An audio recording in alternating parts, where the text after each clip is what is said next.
Hello, welcome in, finally. Here we are on another Sunday, and it is a beautiful Sunday at that. Where we are, it was pretty cold and rainy this morning, but as I sit down to play today, it is turning into something quite beautiful. The sun has just come out for the first time. The birds are chirping. It must be springtime. So I hope things are getting brighter where you are too. So I thought we would play something rather cheerful. This is a quicker game. This is going to be something much faster than I think most of the time I play games that take a good long time to play. I think I might even be able to get 2 rounds of this done during the stream today. We'll see. We'll see how quickly I'm able to pick up the rules. But this is Flamecraft Duals. And Flamecraft Duals is the same theme as Flamecraft. It is in the same universe, but it is a different game entirely. So Flamecraft Duals is a dueling game. It's like Seven Wonders Duels or Lord of the Rings Duels or all the other Duels games that you're seeing. But it can be played solo as well. So it isn't just a 2-player head-to-head battler, but it is also a compelling solo game that has actually been starting to get some praise throughout the industry, and I think justly so. And I have not played it yet, which is why we're playing it here on the stream for the very first time, as is my custom. But everything I know about it, everything I've watched a couple of playthroughs of it, and I really enjoy what I've seen, and I'm looking forward to actually experiencing it firsthand. So, first thing I'll say about Flamecraft Duals, just out of the box, is its presentation is stunning. And I know that you may have already heard that if you've been watching other people talk about this game, but the game board, as you see in front of you, as you might notice these little hinges on the side, this is actually the box that it comes in. It splits open like a book, and then there's an interior board, and underneath this board is the storage for the game. So it folds up, the board's in the center of the box itself, and then that means that you have the full box art and everything else along the sides to enjoy while you're playing, which is great. The component quality is beautiful. These are plastic game tokens that are screen printed, full color, full resolution art from the wonderful Sundara Tang, who also, of course, did the art for the original Flamecraft. And so, yeah, let's kind of step through what the game is. First and foremost, you are playing pieces out on this board. You are trying to get certain patterns of certain colors of dragons, certain types of dragons, and thereby completing the objectives of the game, which earn you hearts, which are victory points in the game. In the solo game, you have to complete at least 1 card every round, or you have to pay a coin, and the game begins with 3 coins, and you steadily spend them if you can't complete a card. In addition, we also have, so these are the cards we will be dealt, these 2 down here. These are either coming off of a deck that's on this side of the board, on the right side of the board. But these cards over here are fountain cards. These are also cards that need to be completed. And I believe, if I remember the rules correctly, we actually have to get all of these 6 fountain cards done by the end of the game. The end of the game comes in 24 turns, whether you're ready or not. And so you are beating your own score, but and we'll talk about that. Let me actually show you. So this is the score card, the kind of solo rules card that comes out for the game. You can't see that. That's no good. Why can't you see that? Why is that blurry? You should not be blurry. In fact, that probably means the board was blurry too. And if that's the case, whoa, my autofocus can be sometimes real tricky. Let's see, is this better? Let me make sure. Yeah, okay, that's looking good. All right, that's a close-up of the board. So back to the solo mode. Apologies for that. So this is the solo mode card, and this kind of gives you the indication of must complete a card every turn or spend a coin, complete all the fountain cards before the deck or the tokens run out. Now, to see how you rank, you flip this over, and on the other side of this card gives you point value. So those are the hearts that I was showing you. So the fountains and the regular cards all are worth points. And if you can score, you know, anywhere in there, you'll figure out what your range is. So we want to score at least 40 points of reputation by the end of a game. We have 24 turns to do that. So back to solo mode. So what's the unique thing about this game? What makes this any different than any other kind of like area control or pattern making game? Well, the dragons you play, the different colors of dragons that you play, all have different abilities. So when you play them, you get to fire them up because they're dragons. So you fire up the dragon and the dragon gives you a special ability.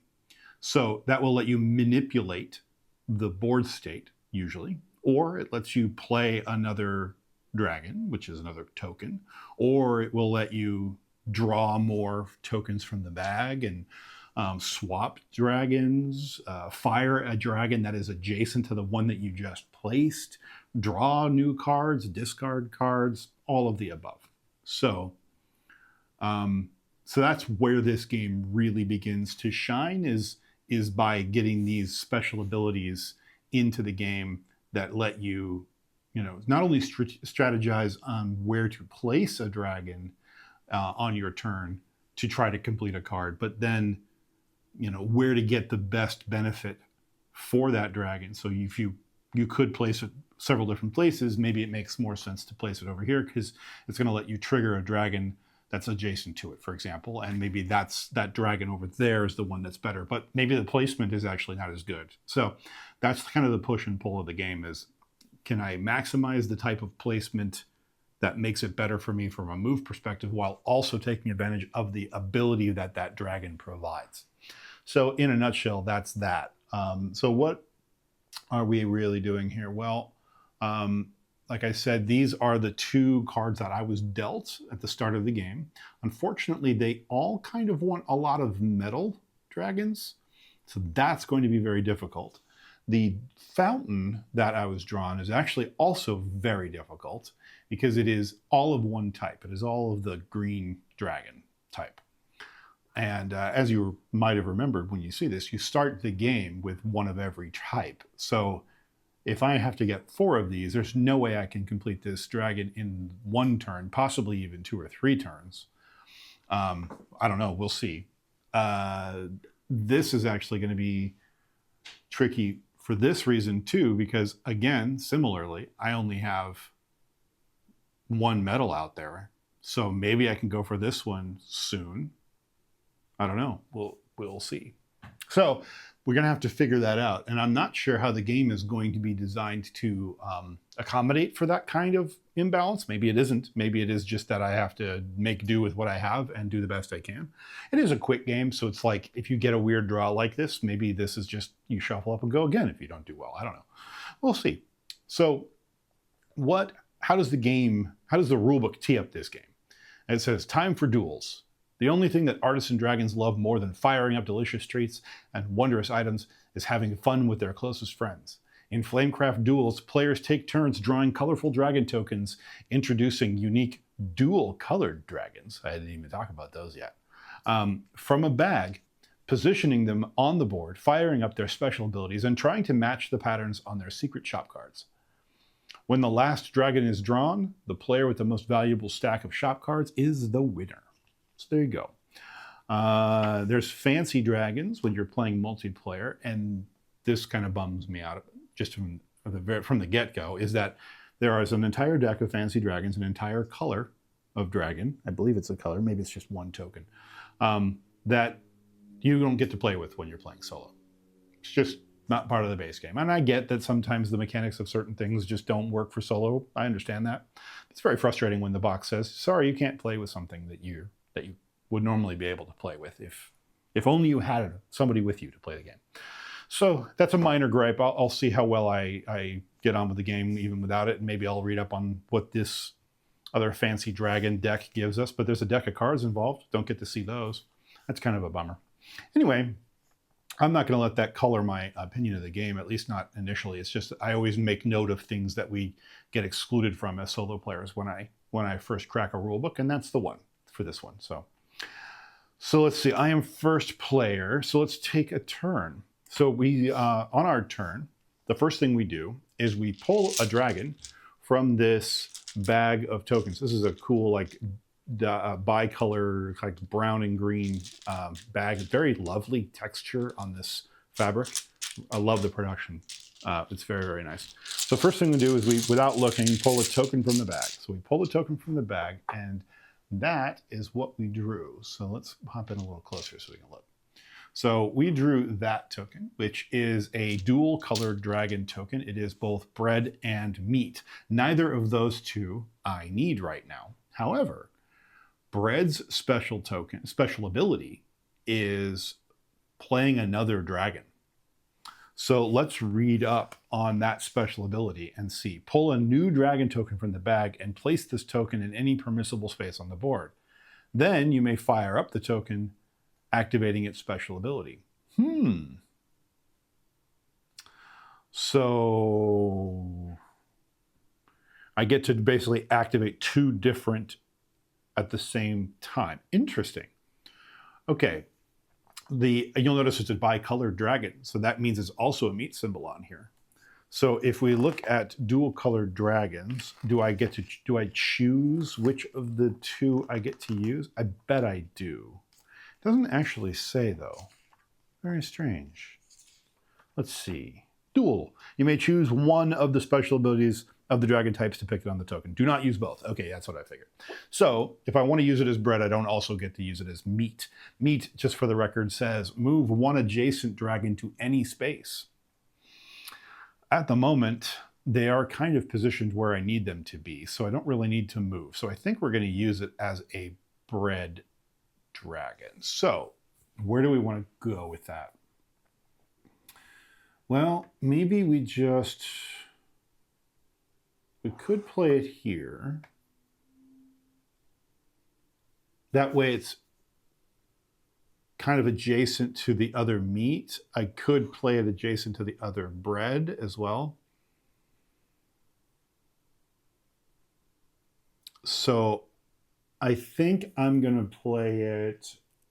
I don't know why. Maybe I'm just going to play it again adjacent to the meat. I don't know why. Maybe that's just what I'm going to do. Because it's more important that I get to use the bread's special ability, which lets me pull another token. So I'm going to do that. Oh, and I got another dual dragon. That's not necessarily good. In this case, though, it's not a bad thing. And I should mention that the descriptors on these cards matter. So this needs to be a straight line of green. This needs to be a grouping of metal. This needs to be a straight line. So I need to keep that in mind when I talk about where I want to place things. So how do I want to do this? Because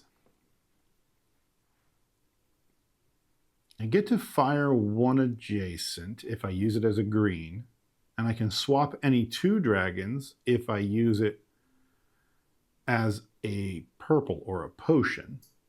So what I could maybe do is play it here and then use it as its purple to swap it with the red, with the meat. Let's talk about placement before I decide, because I just decided to place it on an empty space my last turn, but that's not necessarily what I have to do. It says, next, decide where to place your token. You may choose any empty space, or you can put the token on top of an existing stack. However, a stack may never contain more than 3 tokens. So I don't have to just place in empty spaces, and I don't just have to place in, I can just over top, right? And when I do that in this game, I'll try to keep it slightly ajar so you can see it from the top as to what might be underneath there. But askew rather than ajar. But I could do that, which would mean the meat here is covered, but it also kind of creates a line of purple here. It helps work on my line of 4 green. And this is a legal placement. So if I do that, I then get to activate either the green or oh, that's interesting. So look at that. By placing it here, I can activate the green ability, which says fire one adjacent dragon right here. So if I want to do that, I might fire this for the bread dragon and draw another token right now. Drawing tokens is kind of bad, kind of good, because it means there's fewer tokens left in the bag to draw. But I'm going to do that. I'm going to go ahead and, with that placement that you see there, and I'm going to fire this dragon and his bread ability to pull yet another token. And I get a green. That's interesting. Okay, so if I do that, I get to fire an adjacent. So what I could do instead, though, I could still place that here. That's perfectly legal. And if I do that, then I get to fire an adjacent. And this at least would put me in line to get this fountain done. Now that's what's interesting though, is I haven't been able to complete a single card. So as I talked about, I should have been spending coins this whole time. I start the game with 3. I've taken, no wait, this is all one action. Never mind. I'm not done yet. This is all just comboing right now. So if I do this move right here, then I get to fire an adjacent. The only thing adjacent to me is a potion, which lets me swap, but I don't really want to swap. So the other thing I guess, do is go here with it, let me fire the bread again, because this would be adjacent then. And then later I can try to activate a potion ability to move this token over here. Because what I'm really hunting for is either a metal token or another green token to go here to let me try to get this line done. I don't really like the idea of not placing it here, but I wouldn't mind the ability to draw again. So I think I'm going to risk it. I am going to place it here. No, I take that back. I am going to place it here, and I am going to fire the bread dragon again for my green special ability. It seems risky, but we'll see. It's my first game. I don't know what I'm doing yet. And I pull a bread dragon. Okay. So I get to play another dragon when I drop this tile. So, it doesn't really matter where I place this. Maybe what I do is I play it up here, so I'm adjacent to this other bread. I don't know if that's good or bad. I don't know what the cards look like. But it lets me draw another tile, so we're going to draw another token. We're still going. We've still managed to make this long combo chain. And we get a diamond dragon. Okay, what does the diamond dragon do? Diamond dragon says pull 3, place 1, and do not fire. Well, that's pretty good. So maybe we put the diamond up here. Oh, you can't see. Maybe we put the diamond up here just to keep him adjacent, but maybe we go this way just to hedge our bets because the statue's in the way. So that way we can always create a line if we want to. But let's do what the thing said. It said draw 3 from the bag, place 1, but do not fire. Okay. That's all right by me. What do we draw? Oh, that's interesting. Oh, that's why I shouldn't do that. I needed to keep that open. So never mind. That should be where it goes. So do not fire. Because I don't care about firing, we're going to go ahead and take this one. We want to leave this. Well, sorry. We want to leave this one in the bag for later because he's a double, and we want to leave that in the bag for later. But we do want that. So we are going to steal that, and it doesn't matter whether we fire or not. We're going to place that right there. And the reason why is completing a card. If you'll remember, one of the two cards we were dealt is this one, which is what we were drawing for this whole time. So this is actually complete right now. Let me show you what I'm talking about. So if we take this and we look at it like that, we can see that we have completed that objective. So that's the goal there. Let's see. How then do we complete a, does it say anything? Okay, spend a coin. Score phase. See if you can score any of the shop cards in your hand. This phase is the only time which you may score cards. Compare the arrangement of tokens on the board to the patterns of icons on the shop card in your hand. You may rotate your card to any orientation to see if it matches. If you can match a pattern on the board with a pattern depicted on a shop card, you may score that card, placing it face up onto your scored card pile.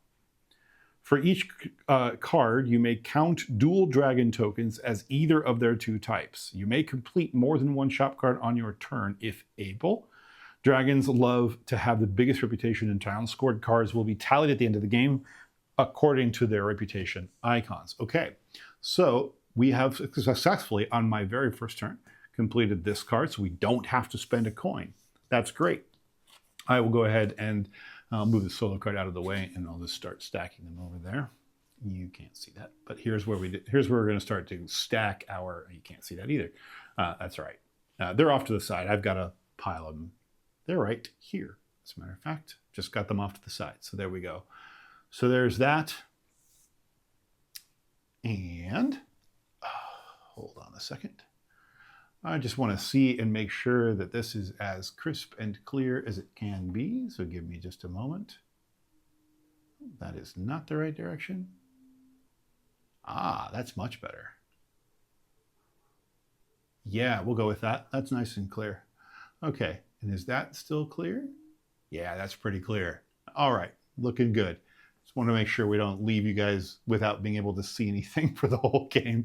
All right, so yeah, perfect. We will go ahead and turn that view off so I can see everybody. Great, wonderful. Okay, so that we just scored. Now, when do we draw a card? Oh, there. We can spend a coin if we need to, but in this case we don't. So then we move to the refresh phase, which is draw shop cards from the deck until you have a hand of 2 cards. If you already have a full hand, you do not draw any cards. Okay, so we will then, because we only have 1 card, we will draw up. Oh my God, I shuffled these, I swear. Oh my God, I'm gonna lose. That's terrible. So when we score, it's just comparing the score. These don't actually come off the board, do they? Huh. I might spend a coin just to draw 2 and discard 2. Because I don't think the tokens ever come off the board once they're on. But it would be nice to not have to spend a coin just to get more cards, but look at this. Then again, if I draw 1 more metal right now, I can score one of them. And there is that metal dual dragon in there that might be able to come to my rescue a little bit too. All right, let's see what happens on round 2 here.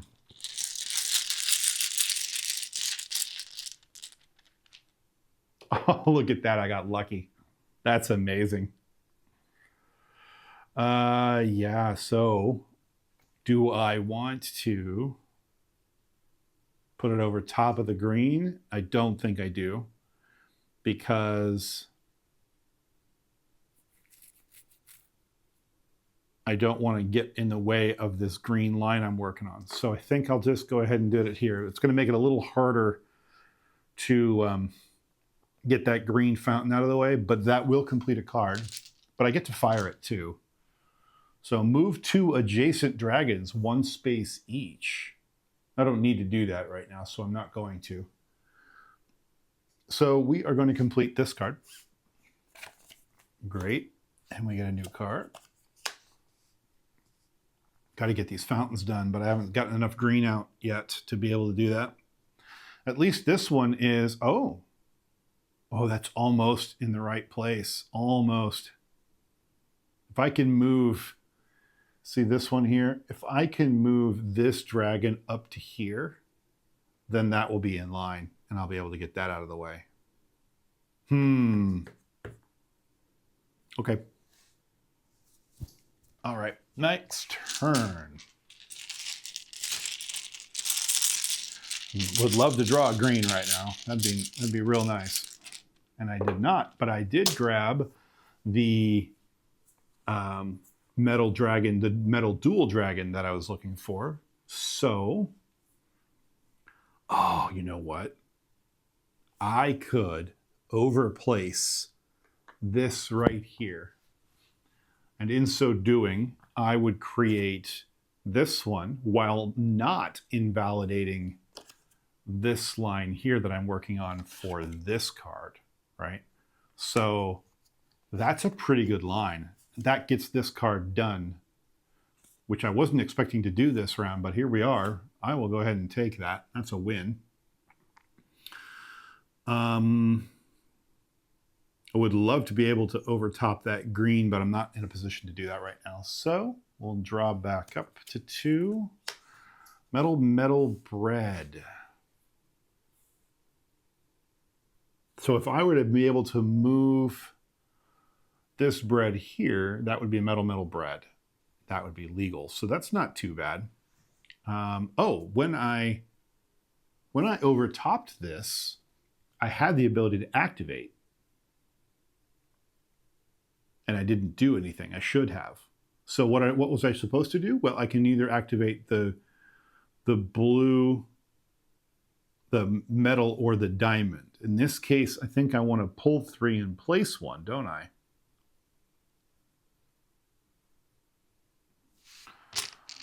I'm running low on tokens, though, which is a little bit concerning. And it also says do not fire when I do that, which is also not great. I could move something adjacent. That's not a bad idea.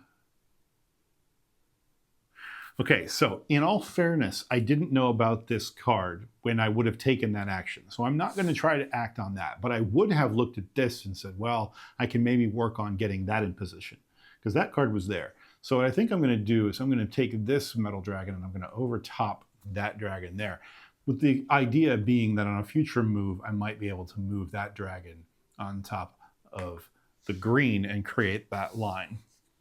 But as it is, I did create a completed card. I did complete a card this round, so I'm good. I don't have to spend a coin yet. And now we go again.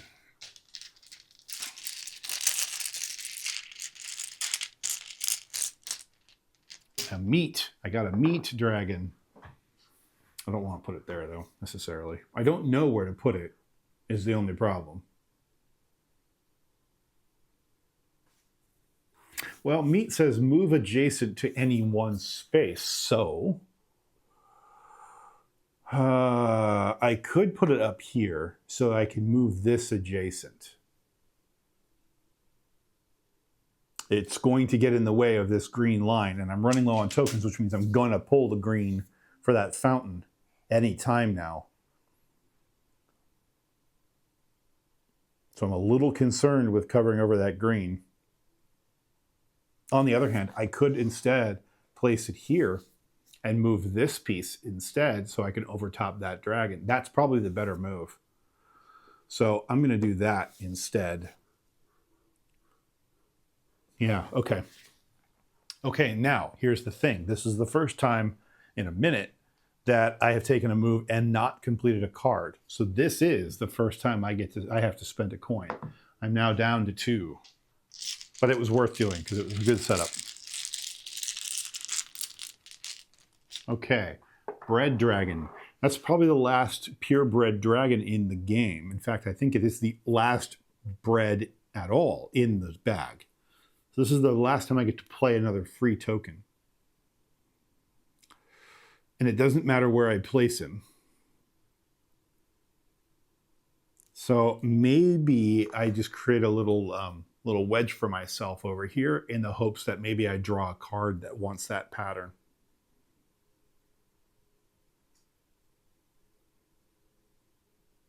Oh, wait a minute.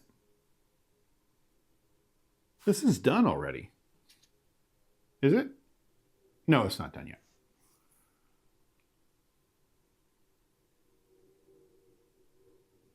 Huh, okay, fascinating. So I get to draw another token.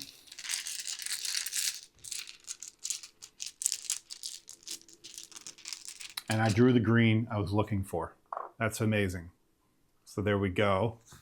That finishes our fountain. This thing I thought I was never going to get rid of, and I have to get all of these done. Oh my God. And here we are.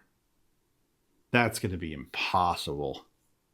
Okay, for the record, here's what I got. It's another one of those 4, and I don't know, maybe they're all like that. They're 4 in a line, but this is a meat. That's going to be so hard to do. And both of my meats are top. 2 of the 3 of my meats are topped right now. How am I going to pull that off? That's tough. And it says, let me make sure I got the solo mode right.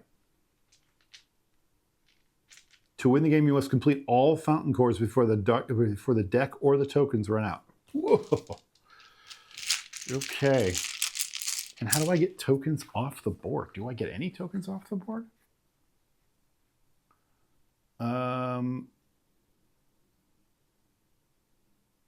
You may spend a coin to draw new cards, but this reduces the number of times you can take a new turn.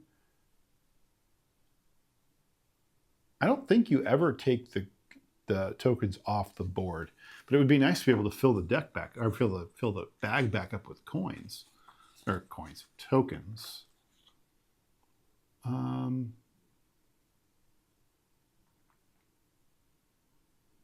hold on. Oh, I see. You return the other 2. Got it. Yeah. The only time you ever return stuff back to the bag is when you're like drawing multiple and you get to choose one of them, then some of them go back in the bag. But once they're out, I think. Just want to make sure I'm not wrong. I haven't seen anything about tokens going back into the bag otherwise. Yeah. Okay. All right.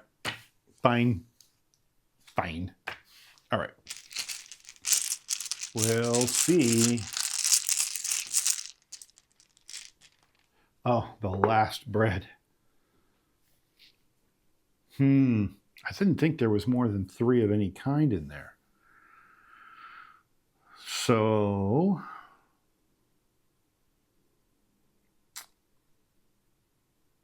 what do I want to do?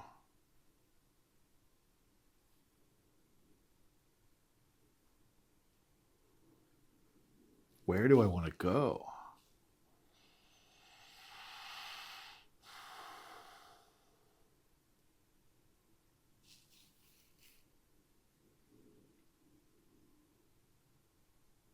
I'm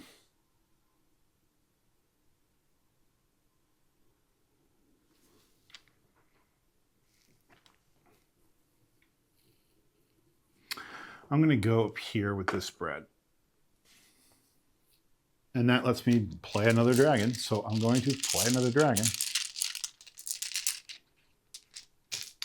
And I got a metal/purple. Now, that is interesting because it lets me, the purple lets me swap any 2 dragons. They don't have to be adjacent. So, with careful placement here, I can both create a condition for scoring a card and swap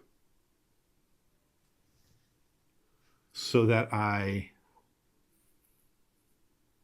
am in better position for a future match. So what I think I'm going to do is overtop this token here. What that does is it creates this match right there, because this is a dual. And so that'll complete that. What it also does is it lets me, I can run the purple, the potion ability to swap any 2 dragons. So I can either put myself in better position for a fountain, which I think is the better move. It will at least get me into a position of... Oh, but I'm swapping, which means something's got to go back where it was. So swapping is not going to help. So here's what I'm debating right now. This fountain needs 4 meat in a row, and that's what I'm trying to get done. But if I swap 2 to try to clear, then all I'm going to do is put another token on top of that. So that's not going to help me any.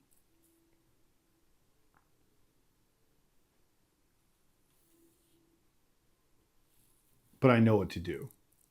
Instead, we're going to complete 2 cards at the same time. So we placed here, which completes... Oh, but that's going to screw that up. Ooh, that's no good. Hold on. Oh, I was going to swap, but I can't swap until the actual scoring phase. So I can't score and then do the special ability. I have to be done with all of my moves and all of my special abilities, and then we look at what I can score. So, what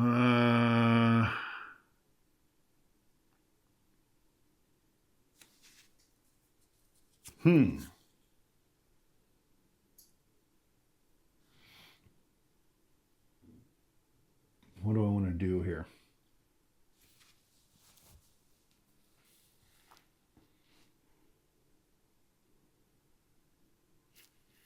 I'm good to score 1 now. I could move 2 adjacent 1 space each instead. Move 2 adjacent 1 space each.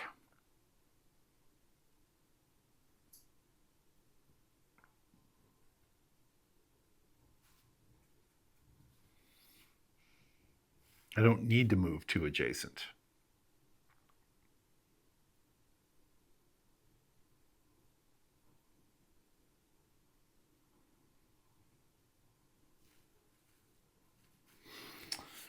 I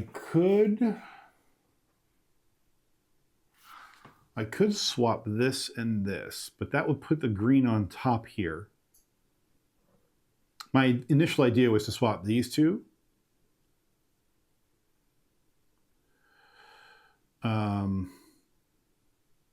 Which will let me complete 1 but not the other. I'd have to swap them back later, which is not the end of the world now that I'm really thinking about it.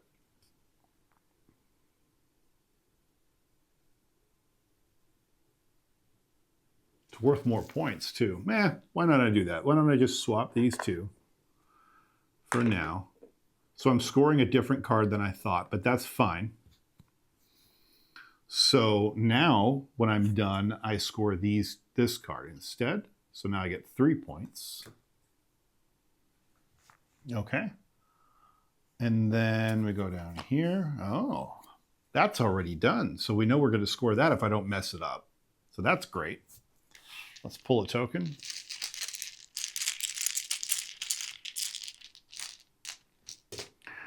Okay, well, we got a mixed diamond and bread. So as you might remember, diamond is pull 3, place 1, but do not fire, or bread is play another dragon. You know that we love that.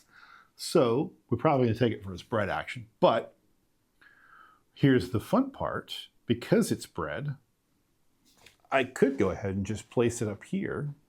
And now I'll complete 2 cards this round. I will complete this one because I'll have iron bread. And then this one because I will have 3 greens in a row.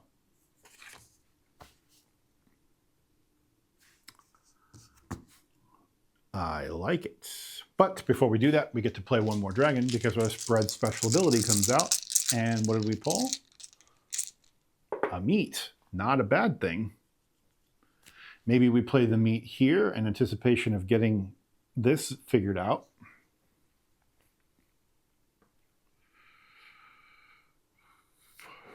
We fire that meat though, and it says move adjacent Now that's interesting. That leaves me to wonder,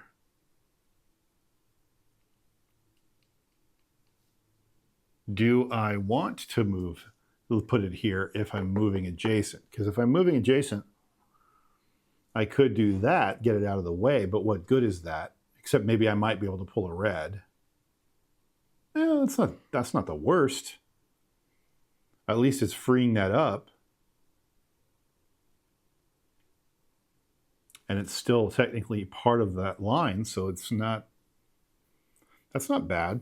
I don't know if it's wise, but it's not bad. We'll go with that. Okay, so let's score our cards. We know we're going to score that, and we know we're going to score that. So that's done. And now we draw back up. 3 diamonds in a row, almost. And we have metal meat. I don't have any metal near the meat at all. Well, I guess that's not technically true. Well, I guess we'll see what we got here. We're 1 move away from the 3 diamond one. Let's see what we pulled this time. Diamond, so we could probably make that work. So with the 3 diamond, we could overtop that dragon. Oops, we could overtop that dragon and make 3. We could instead overtop that dragon and make 3. That's not bad.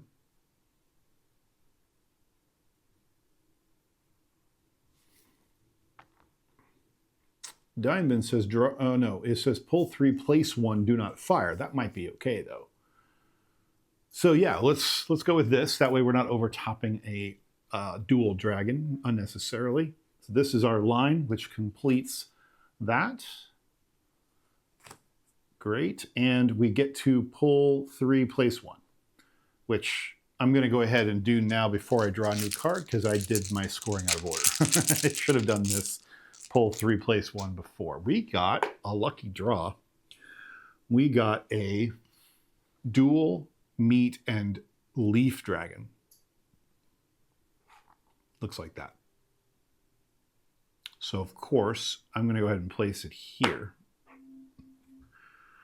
And now it says as the meat ability, I can either fire 1 adjacent as the green ability, or I can swap. Sorry, no, I can move 1 adjacent to any space. My feeling is that I should just move this guy to any space out here. The other option is to swap any 2, but then I'm putting another one in this place. I don't want to do that. We're going to move this to here using its red ability, the meat ability. This creates the line of 3 red we needed to complete our fountain. So now we have completed 2 in 1 go. We have completed the diamonds and the fountain in 1 turn. So that's great. So that's here. And now the new fountain comes out, and it is, of course, bread in a line. So I think all of these are just bread in a line, or are all 6 of the different token colors in a line. I think that's all the fountains. Had I known that, I might have approached this a little differently, but it is what it is. And also, not for nothing, if you look underneath this tile, we have 3 out of 4 bread in a row right now. But 2 of them are covered. That's the only problem. It might be easier to simply move these 2 and create the fountain row there. I don't know. Okay, we got to draw a token, but let's not forget our 2 other cards, metal meat or leaf bread. I don't have leaf bread in play right now. I almost do. I covered it up last turn or turn before with that diamond. But that would be, really it would be like this, leaf bread. Let's see what we draw and what ability we get. The token bag is getting real slim though, folks. So we'll see. We got here. We got a purple. We got a potion. Swap any two. Okay, that might work. We need to swap any two. Well,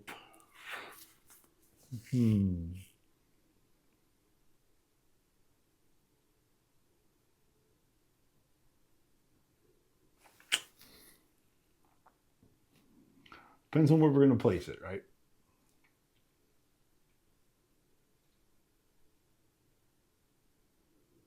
I think I might just overtop this potion. It's not changing anything. We are going to need to consider that we have that in the bag, though.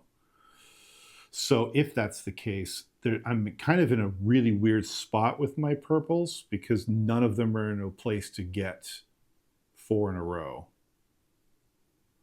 So I should consider that. What I want to do to fix that, you know. Purple's probably going to be the one that undoes me for this round.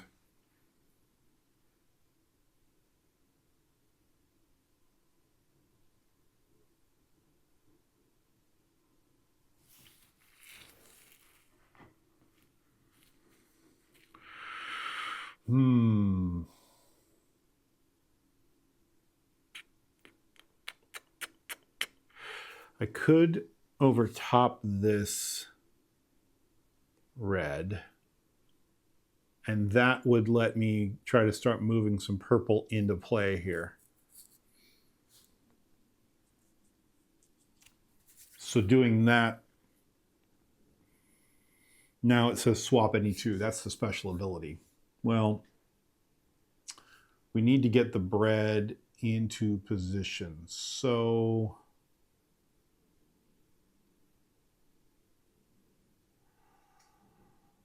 I think what I'll do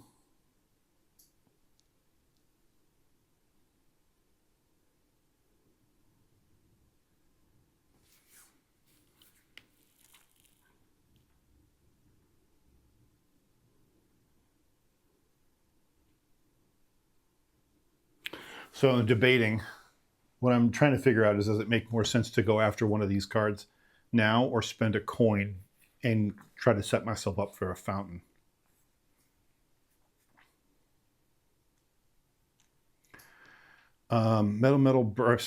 Leaf bread. I could probably solve for that rather quickly, actually.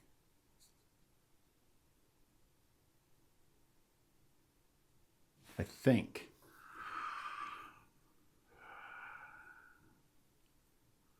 Leaf bread. Because I can swap any two.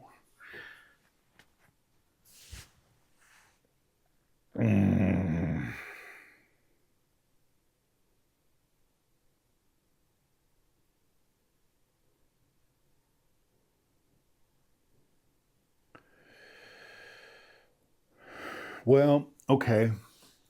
It's not quite the move I wanted to do, but what I can do is I can swap these two. So at least I have 2 breads within one move. It's not great, but it's not bad, and it does give me leaf bread. So I'm going to go with that, I guess. Leaf bread to avoid spending a coin. So that lets me spend this card, and then the new card comes out. Diamond Leaf.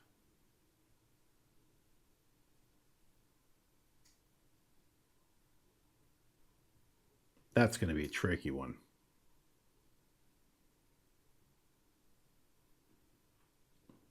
Okay. Let's see what we draw. Finally, we drew one of the straight greens. Diamond green I can solve for right now, I think. Yeah, I can. Do I want to? Diamond leaf.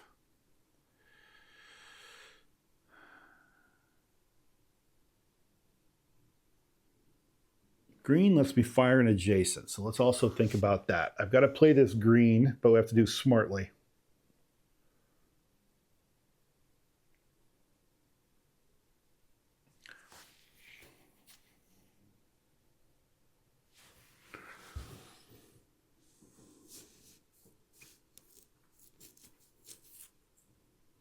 So thinking about it, I kind of like, do I do this? But I don't really want to cover up a dual dragon if I don't have to. That would do diamond, diamond, leaf, though. I would only be able to fire, play another dragon, or pull 3, place 1, do not fire. So, may not be the best move. Diamond, diamond, leaf could also do that, but I'm in the same situation, sort of, except I get to move 1 adjacent. But the one that I want to move is the one that I placed.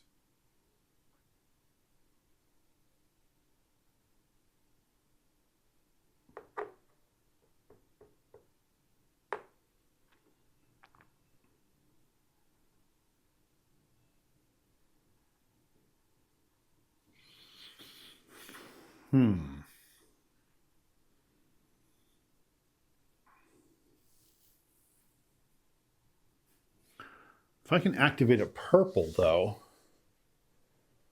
if I place in such a way where I activate a purple, purple lets me swap any 2. So I could move a dragon into the right place for meat, meat, metal, metal, or metal, meat, meat.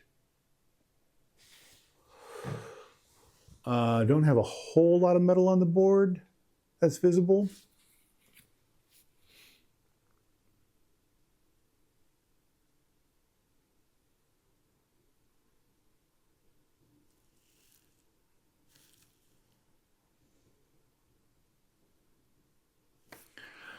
I could, if I activated a purple with this placement, then what I could do is I could move this dual dragon.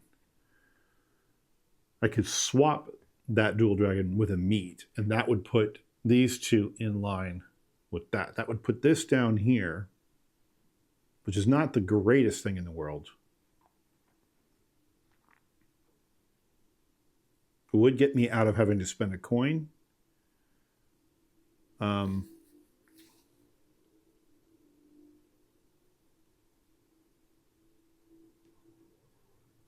I think that's probably the better move, the best move I can come up with anyway. So we're going to swap these 2.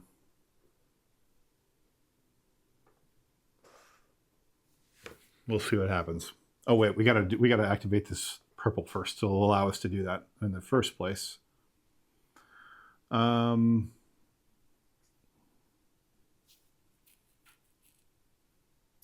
do I want to go to get that happening?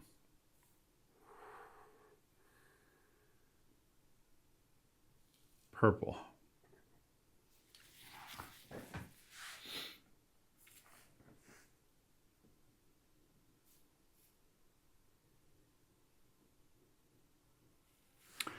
I guess I could overtop this, which would let me activate that purple. Not great though. Yeah, that's what I was going to have to do. I don't think that was smart, but I'll have to dig myself out of that hole later, I guess. Okay, so I got that swap done. It does let me activate metal, metal, meat. So that's done. Not activate, complete. Do I have diamond, diamond, green done anywhere? No. Okay. But I'm still legal. Still legal. I completed a card. So bread, bread, potion. Ooh. Almost. Almost. Okay, well, let me see what we pull out of the bag here. Metal. Metal move 2 adjacent, 1 space. Okay. Well, actually, let me overtop. Let me overtop this here. What that will let me do is move 2 adjacent, 1 space. The only one I really want to move 2 adjacent is this one. I could go ahead and move this one too. There's nothing wrong with that. Opens up a space. It's technically legal, but is that what I want before I get too far down the road here? No, it's not what I want. It's absolutely not what I want. I think I'm just going to not move the other one. It doesn't really matter, though. I could just move this one here. That's fine.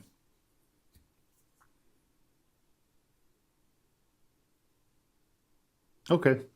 I'm okay with that. We're almost to our bread fountain. And in the meantime, we now... Oh, no, that is not what I want to do. Oh, that's still fine. I'm okay with that. We have now completed bread potion, which we just got. Okay. Still alive. Okay. Not going to be alive for much longer with the amount of tokens in this bag.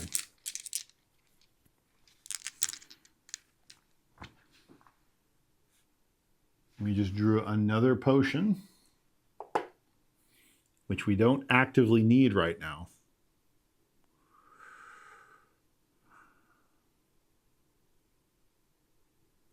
Potion says swap any two. Okay. Well, swapping any two. I'll put the potion there. Swap any two. Well, I'll go ahead and swap this one with this one, which completes the fountain. A new fountain comes out, and it is metal. Ooh, that's pretty rough. I was kind of hoping that we might get potion next because I'm halfway there. Metal's kind of scattered all over the board.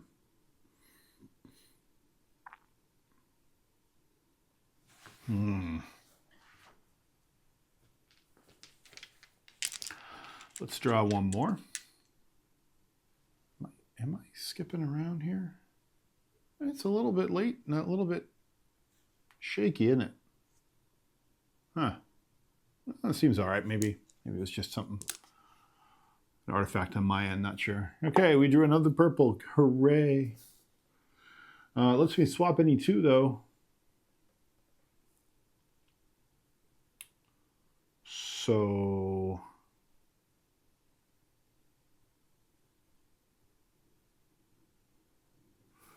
which two do I want to swap?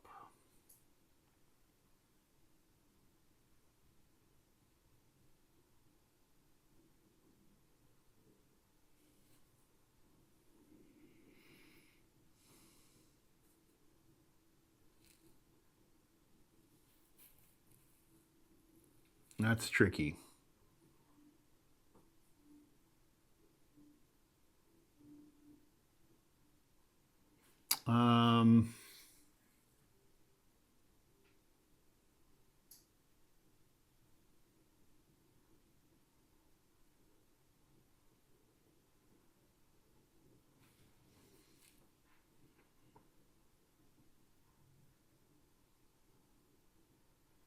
I'm trying to figure out how to like advantageously, we'll set up almost anything right now. I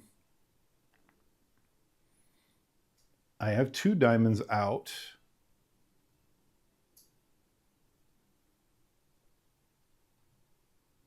Oh, exposed anyway. I don't think I could get them both done in one move. Swap any 2.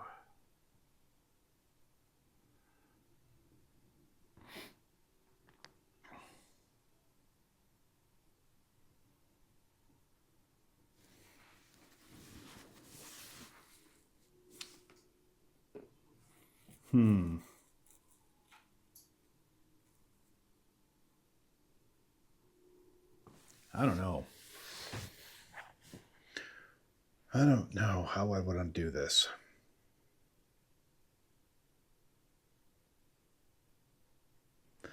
Diamond, diamond, leaf.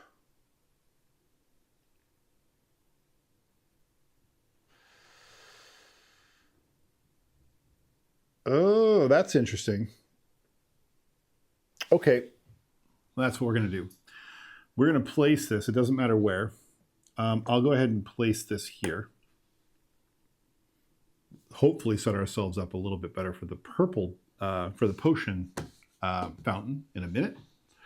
But we're going to swap with its ability. We're going to swap this dual dragon with this one. And now I have Diamond, Diamond, Leaf, which is this card here. Diamond, Diamond, Leaf. Still alive. We are kind of almost set up for this, which is good. Leaf, Leaf, Meat. I don't have much meat visible on the board at the moment. Just the one. So I'd have to do some moves to make that happen. I only have 2 more tokens, I think, in the bag. So this game's over. All but over. We have a meat. Leaf, Leaf in, yeah, well, Move one adjacent to any space. I have to think about that hard.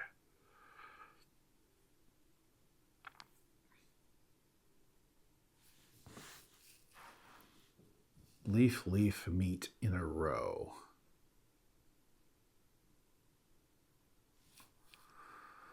How do I do this without getting in the way?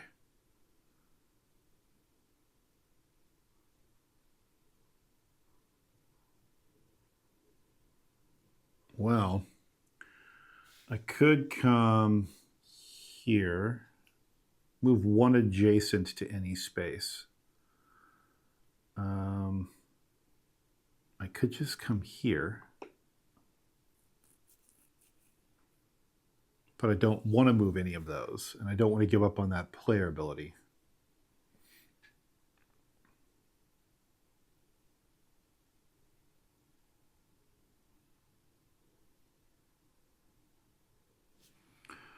I could overtop this screen and then move this screen over here, which would do Leaf, Leaf, Green, but now I've just obstructed my fountain.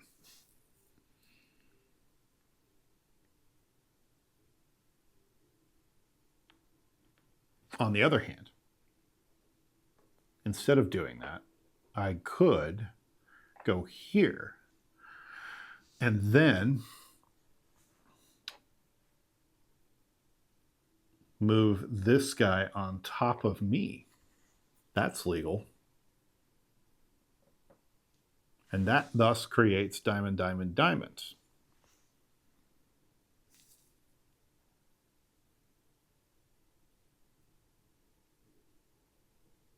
I like that. That's pretty better. That's pretty better. I'm going to go with that. Pretty better. Yeah, okay. What do we have as our new card? 3 bread in a row. We have 3 bread in a row. That's great. We finally got 1 gimme in the whole freaking game. Okay, last token is a diamond. Diamonds say pull 3, place 1, do not fire. That's not going to help me any. And I don't need a diamond. So I think we'll just go ahead and place it on the last remaining empty space. We will score our bread, bread, bread, which is here. Bread, bread, bread, and call it a day. We have lost this game. Well, we only got through half the fountains, unfortunately. We did play a fair amount, though. I feel like we got a fair amount of turns in. Didn't quite get the last of the non-fountain cards done. But let's see how many points we got, just for fun. I didn't win, but I'm just very curious. I'll just separate them by point value because they're mostly 3s and 2s. In fact, I believe they're all 3s and 2s. It'll make it easier just to do the math. Try to prioritize 3s whenever possible for extra points. 1, 2, 3, 4, 5, 6, 7, 8, 9. 27. 2, 3, 4, 5, 6, 7 times plus 14. 27 plus 14, 37, 41 points. So I barely made it on the board. If I were to have successfully completed the game, which I did not, so I lost anyway. But even if I had finished it, I only barely made, I'll come in here so you can see it. I only barely made fresh scale. So clearly there is a long way to go in learning the optimal strategies of this solo mode. It isn't a walk in the park kind of situation where you are just going to be able to walk into this game and really crush it. You really have to be careful about not overdrawing tiles too many times. I feel like me being able to draw and draw and draw on a bunch of combos at the beginning of the game was actually a detriment. As much as it felt good to be able to keep drawing and keep placing and keep shucking and jiving to make my fountain card work, what that did is it kind of stuck these tokens out on the board in a way that it stuck the tokens out on the board in a way that made them much harder to move around. So they were kind of stuck, and then I had to be, I was beholden to the abilities of the rest of the tokens to get these things into position, which is true, I think, just generally for this game. But the potion one was the last one too. Oh man, that's pretty brutal. Anyway, as I was saying, I ended up with spending a lot more ability on a lot more tokens for just one fountain. And I kept seeing, you know, play another, the bread dragons coming out. Always makes me like nervous because every time I get to play another token, it means not having them in the bag. And not having the bag means fewer tokens, means shorter game, right? It says pull a new dragon token from the place of the, you may then fire up the token activate. Okay, I was trying to make sure I was reading bread correctly. So anytime you pull a straight bread token, these guys, the yellow ones, you're gonna pull a second token. And since there are 4 of those in the game, do I have to take a dragon's special ability? No, you may fire up the token you just placed. Not that firing up a token is optional. I missed that. I mean, every single time I played a bread dragon, I wanted to pull another token to try to make something work. So I think what would have likely happened is if I was being more judicious about the use of my bread tokens throughout this game, I would have spent more of my coins. I still have 2 left, but I think I would have probably spent those 2 coins and still needed to fire up a couple of those dragons. I don't know if that would have been enough to save me though. I can understand. Okay, so impressions time. I can understand why people are really strong on this game. It's an abstract token layer. It is a puzzle, straight up. The theme is lovely. It doesn't feel really like Flamecraft, other than you're fulfilling orders in town, I guess. So I guess that's Flamecraft-esque. It's a lovely treatment. And I do love that they used Flamecraft for a totally different kind of game. So I applaud them in their choices. That's not the thing. It doesn't really feel like I'm playing Flamecraft. It feels like I could be playing really any game. And they just pasted Flamecraft on top of it. Not that that makes this a bad game. Not even a little bit. This is actually a great game. I agree that the puzzle here is deep. And it's one that I probably will come back to in moments of idleness when I just want to sit and play as something that is an interesting efficiency puzzle, because that's what this is. It's how do I use the tokens that I have in that bag, 24 tokens, to the very best of my ability.